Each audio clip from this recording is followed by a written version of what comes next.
Donc, oui, comme les précédentes bénéficiaires du programme de cette année l'ont si bien dit, elles étaient d'ailleurs celles qui pouvaient le mieux témoigner de ce qui s'est réellement passé. Et au nom du collège donc des formateurs, essentiellement composé donc de fils du NSRC. Le NSRC, c'est le Network Service Research Center, donc qui s'occupe beaucoup de la formation et d'essayer de renforcer donc les différents opérateurs en termes d'accompagnement, de renforcement de capacités, et de moi-même qui suis donc maintenant à l'engagement technique à ICANN pour aussi le renforcement des capacités. Donc ça a été, je vais dire, ce tandem de formateurs directs qui avons donc eu à conduire ce programme de formation que vous voyez donc, au milieu du slide. Essentiellement, il s'agissait d'aborder donc Linux, de présenter brièvement la prise en charge ou la prise en main de la ligne de commande, et puis de déployer un certain nombre donc de serveurs. Il y a eu de la formation théorique, donc des présentations, des PowerPoint pour expliquer, mais beaucoup de pratiques en fait, énormément de pratiques. Et dès le départ, on avait déjà tout expliqué aux participants que la formation ici n'est pas vraiment théorique, mais elle est à 95% pratique. Et cette année, à cause du contexte donc de COVID, le comité d'organisation a donc sollicité ICANN qui a répondu favorablement en mettant à disposition notre plateforme de formation en ligne. Donc ça aussi, c'est quelque chose de révolutionnaire, il faut bien le dire, au niveau d'ICANN. Et encore une fois, le Bénin, il se fait que le Bénin est souvent pionnier dans beaucoup de choses au niveau d'Internet. C'est la première fois que nous sommes en train d'utiliser cette plateforme-là au niveau d'ICANN de façon aussi intensive. Donc, ça a été 4 jours de formation avec les filles, mais la plateforme sera disponible jusqu'à dimanche soir, donc ce qui leur fait 6 jours de formation pratique.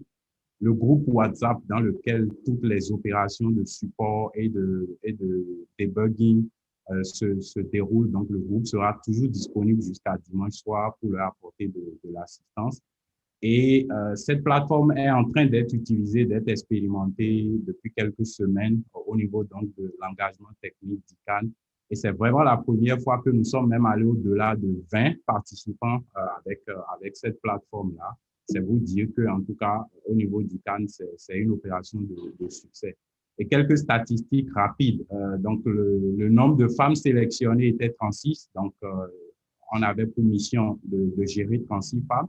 Et la plateforme a été dimensionnée pour cela. Il se fait que pour diverses raisons que le comité d'organisation va certainement évaluer plus tard, il y a eu 7 qui ont abandonné. Donc, 29 ont été présentes. Alors, pas sur les 4 jours de formation. Pour ça aussi, il y a eu plusieurs raisons qui expliquent cela. Donc, les statistiques qui sont sur votre droite en haut, il y a eu 21 qui ont été vraiment présentes sur les 4 jours de formation, ce qui fait quand même 72% de taux de participation, ce qui est quand même assez encourageant parce que la formation était complètement en ligne. Ce n'était pas gagné d'avance d'avoir ces statistiques. Mais je pense que si elles sont restées vraiment, elles ont tout fait pour pouvoir rester. C'est parce que le contenu de la formation, dès le premier jour, elles ont compris que c'était quelque chose d'assez important pour elles et y participer de façon totalement bénévole parce qu'elles n'ont rien payé pour pouvoir bénéficier de cette formation. Je pense qu'elles ont parfaitement compris. Donc, il y a 4 qui ont pu tenir 3 jours, là encore pour diverses raisons. Et la plateforme, comme je le disais tantôt, elle a présenté des performances extrêmement encourageantes. Donc, les 2 statistiques du milieu présentent en fait les performances de la plateforme. C'est vrai que le mercredi matin, il y a eu un petit souci. Donc, entre, on va dire, 2 heures et 8h30, il y a eu quelques petites perturbations. La plateforme était indisponible pour diverses raisons, mais rapidement, on a pu remettre les choses en ordre. Et puis, voilà, depuis lors, donc, la plateforme se comporte parfaitement bien. Et ce qui est aussi très encourageant, c'est, on va dire, l'engagement qui a été noté au niveau donc des femmes. Si vous voyez le tableau du bas, donc en termes de nombre de femmes très actives qui ont été identifiées tout au long de la formation, elles sont 17 quand même. Et si on le compare par rapport aux 21 qui ont été présentes sur les 4 jours, ça fait quand même 81% de taux de femmes très actives, ce qui est vraiment intéressant pour nous en tant que formateurs. C'est le seul bénéfice, c'est la seule chose qui nous soulage en fait. Et en termes de configuration qui ont été effectivement terminées, donc quand on compare encore par rapport aux 21 femmes qui ont été présentes sur l'ensemble des 4 jours, ça fait quand même 76% qui ont terminé les 3 TP. Et pour rappeler encore, c'est des femmes qui, pour la plupart, n'ont jamais ou presque jamais touché vraiment la ligne de commande de façon aussi intensive. Donc, vraiment chapeau, c'est des Amazones. Et je vais laisser maintenant, pour finir, on va écouter Phil Reynolds. Malheureusement, il n'est pas présent dans la session. Il a laissé un petit mot et j'espère, je vais jouer l'audio d'ici. J'espère que vous allez pouvoir tous entendre. Donc, c'est parti.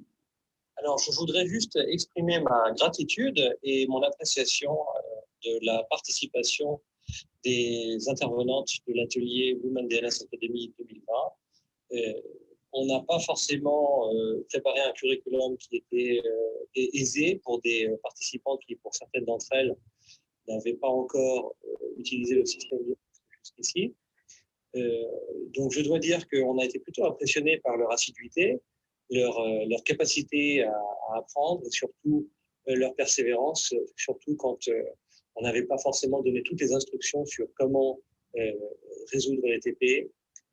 Quelquefois, on voyait des messages jusque tard dans la soirée. On a été plutôt favorablement impressionnés et surtout, on s'est bien amusé aussi.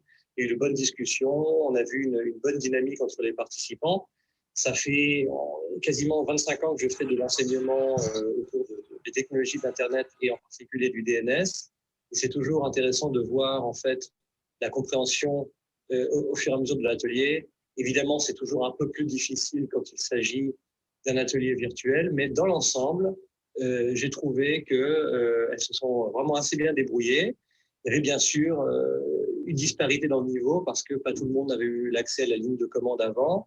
Mais dans l'ensemble, franchement, c'était un atelier satisfaisant. Je referai ça avec grand plaisir et j'espère avoir une fois la chance de venir directement au Bénin pour faire cette formation. Ça sera avec un très grand plaisir le jour où les conditions nous le permettront. Voilà, je vous remercie beaucoup. Donc, Phil Regnault du Network Startup Resource Center et encore une fois, un grand plaisir de travailler avec Yazid Akano de l'ICANN et merci à tous les autres qui ont assuré une formidable logistique tout au cours de la semaine. Merci. Alors, je voudrais juste exprimer ma gratitude et mon appréciation. Désolé si ça reprend. Voilà, donc au nom du collège des formateurs, de Phil et de moi-même et de l'ensemble des autres formateurs qui étaient en arrière-plan, il y a par exemple Paul Moutiene, mon collègue, qui a participé ou a en tout cas mis en place l'ensemble de la plateforme en ligne de formation, donc les différentes machines virtuelles, en collaboration avec Raman lui-même, donc pour la coordination du BPS, et aussi de Hervé, de Mathias et de tous les autres, et de Rose aussi, donc l'ancienne WDA qui a été une assistante assez brillante sur l'ensemble de ces 4 jours. En tout cas, c'est un plaisir que nous nous ferons de reprendre ce Women DNS Academy. Merci beaucoup.